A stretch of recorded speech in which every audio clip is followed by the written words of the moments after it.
I'm so excited to interview one of my favorite guests and one of my favorite real estate people. She is a real estate badass. She is an investor. She's a real estate entrepreneur. She has her own company, and she's one of the top transactional coordinators in San Diego. Samantha Barmasse, thanks for being on the show. I really appreciate it. I'd love to kind of go back. I know you're killing it now, doing so many transactions a month, and you're at this place where you're in such high demand because you just know how to execute a deal, wham, bam, and it's amazing. So before we kind of get into that, can you take us back into sort of what got you into real estate and share your story with us and you know how you got started? So I grew up in Southern California, just a little north of LA, Ventura County, and you know my family's all still there. I went to college out here, University of San Diego. And then I basically just stayed after that. I wasn't going to leave San Diego. So I just stayed and then kind of got into real estate after college. But so let's go a little baby steps. So what did, so like when you were in school, what did you like at school and what did you study in college and university? In high school, I did, you know, all the normal stuff. I was on the dance team. And then same with college, I was on the dance team as well. And then in college, I studied business economics and a little bit of Spanish. Oh, wow. Which I try to still use a little bit. Nice. But yeah, pretty much. It was too late to get into real estate kind of after. But then right when I was done, I figured might as well just get my real estate license and kind of start going with it. And so how did you make that decision? I mean, that's quite, from doing business economics and dance and Spanish, I mean, real estate is, far left corner. Yeah. I always knew that I wanted to, do something in real estate, either whether it was, own investment properties, flip properties, do something in the real estate, realm. And, my first step, my dad was always like, just get your license. If you use it, cool. But, it's just something to have. So right after college, I went and got it. And so you didn't have any sort of like, no, I don't want to do what my dad says. You're like, you took the advice because it depends on talk to me about the relationship you have with your dad. So my dad and I are super close. He actually owns his own general construction company up in LA, and he does real estate as well. He's licensed, so he'll do flips. He and I have actually done a few flips out in San Diego together. And we just kind of were a good team, and I basically find the properties out here. I'm like, give him a call. I say, hey, let's do it, and he's like, all right, let's buy it. And then I basically run point on all the projects. And that's kind of what's happening now on the investment side of the business. But before you got in there, did you have any reluctancy? Were you kind of scared to get into real estate in the beginning? Was it a little overwhelming, or how did you kind of put sort of one foot in the water? Did you kind of jump in with both feet? What happened? You just kind of had to. When you have the support of your family, it's great. So I just kind of went for it and figured if it doesn't work out, cool. But And did you breaking into the industry? Did you have challenges in the beginning? I mean, when was that straight out of college or before? Or when did you actually get your license? So I got it probably within 6 months of graduating. Oh wow. And my first job actually out of college, my first pretty much real-time, full-time was at a real estate office. Oh, wow. And I ended up being there for 6 years. Wow. So, yeah.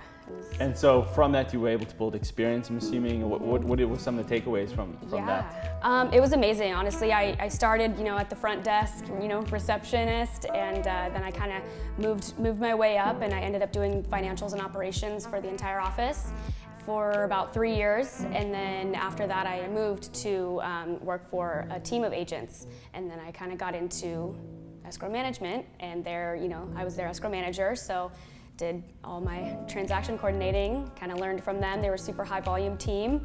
When you say high volume, give an idea, like what was the team doing? In the 3 years that I was with them, it was just husband and wife, and then they had like one buyer's agent. We closed over 500 transactions. Wow. Yeah. And so what percentage of those 500 transactions were you handling? All of them. All of them. Wow. So in 3 years you did 500 transactions. And so is that, what size deals are those that you're managing? So like, is it single families? Are they what kind of dollar amount? I mean, is it? They were all over the board. Mostly it was all residential, but it was all over the board. They actually did a lot of short sales. Gotcha. 2012, 2013, they killed it in short sales. So we just had so many. So for those people who don't know what a short sale is, can you explain what a short sale is? Yeah, it's basically when the seller owes more on the property than it's worth, than their loan. So they kind of have to go to the bank and say, hey, can you guys kind of, excuse me from this? And so they just sell And it. do they excuse the whole thing or just a portion of the debt, or how does that work? The lender, the bank will let it go for, they'll kind of not cut you a deal, but they'll let it go for less than what it is. Than the debt on the property. Yeah. And so, and what's a transaction? Can you walk us through sort of that transactional coordination of a short sale transaction? Like, give an example of what that entails for you. What are you actually doing through that transaction? For a short sale? Yeah, for a short sale, for one of those things that you were doing. So we actually, on our team, we had a short sale coordinator who basically did all the upfront, negotiating with the bank, but you basically have to go back from the seller to the bank and, get all this paperwork and everything, and it's a lot. And then, so I come in, once the bank gets approved, and then we open escrow, and then that's where I come in. And how long does that process take, sort of from start to finish on one transaction? Anywhere from 3 months to, I've seen a few take over a year. Wow, so you've got a ton going at one time then in order for it to close that kind of volume. Yeah. Wow, okay, so now you're working at this husband-wife team for like 3 years and you're learning the business, and then what happens?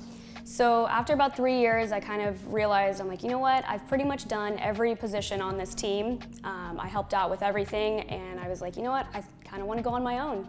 So that's what I did, and I started. Whoa. Let's talk about that for a second. I mean, that's like not very easy to do, right? You decide to go on your own, start your own business. I mean, did you have existing relationships? Did you have nothing when you started working? Talk to us about that. I mean, were you scared? I was very scared, actually, because I'm very by the book, very here's my paycheck every 2 weeks, and then, leaving that and realizing, oh, I don't really know when I'm gonna get a paycheck again until I, generate this business. So I kind of went into it, I was like, oh, I'll just be an agent, it's fine. Like, I have people that want to buy houses and whatever, and I did it, and, they kind of all, I feel like how the expectation of real estate is. Everyone's like, oh, you're in real estate, you just sell, like $2 million homes a year and you're fine. Like, that's easy. You don't have to work for it. And, I learned very quickly that it's work, and it is not as much my personality Going out and getting a listing, is that what you mean? Gotcha. Yeah, going, generating leads and doing all that stuff for listings, buyers and sellers. I'm much more of a behind the scenes. Yeah. You struggled to do it wasn't really a match for you to do the real estate brokerage side of things. Right. So how did you were like, let me just kind of do what I was doing initially, and how did you kind of jump into like, hey, I'm on my own and doing that? Like, let's talk about that transition, and what resources did you do to sort of make that happen?